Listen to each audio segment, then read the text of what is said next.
सवाल नंबर 5, सबक हज़रत उमर बिन अब्दुल अज़ीज़ रहमतुल्लाह अलैह के मुताबिक मुनासिब लफ्ज़ की मदद से खाली जगह पुर करें।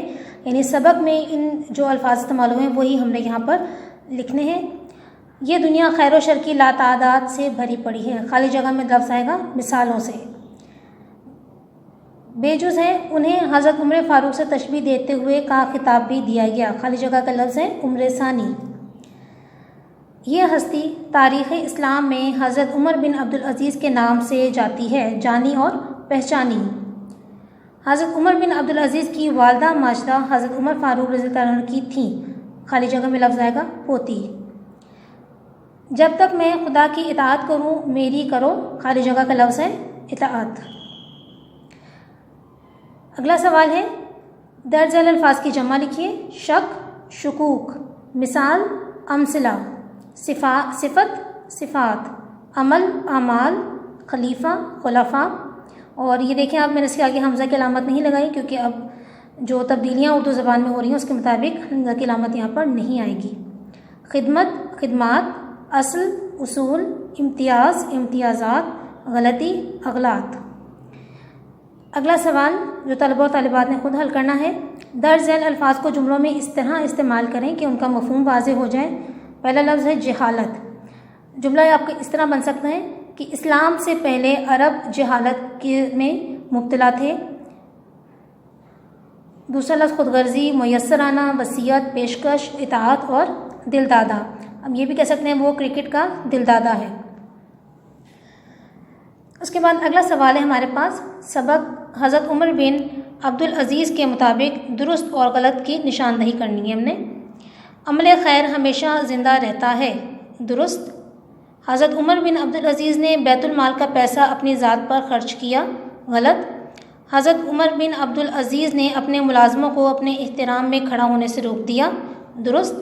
बनु उमैया के तबके के उमरा आप रहमतुल्लाह अलैह से सख्त नाखुश और नाला थे। दुरुस्त। इस्लाम का खलीफा मुंतखब होने से कबल आप रहमतुल्लाह अलैह फ़कीरी की ज़िंदगी गुजारते थे। गलत। अगला सवाल है हमारा, मुंदरजा झैल साबकों की मदद से 3-3 अल्फाज बनाइए। साबकों के मुताबिक आप पहले भी पढ़ चुके हैं। किसी लफ्ज़ के आगे, किसी बामानी लफ्ज़ के आगे नया हर्फ या लफ्ज़ लगाकर हम एक नया बामानी लफ्ज़ बना लेते हैं और ये साबका एक लफ्ज़ भी हो सकता है और एक हर्फ भी हो सकता है। पहला हमारे पास साबका है खुश। खुश अखलाक, खुशबू, खुश नसीब, खुशकिस्मत। हम आवाज़, हम काफ़िया, हम उम्र, हम शक्ल, हम जमात। बेअदब, बेसहारा, बेरहम, बेबू।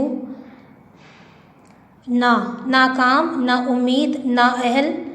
ये हमारे पास इन तमाम साबकों से बनने वाले नए अल्फाज हैं जो कि बनने के बाद भी बामायनी हैं। ये तमाम मश्क जो है आपने अच्छी तरह से याद करनी है।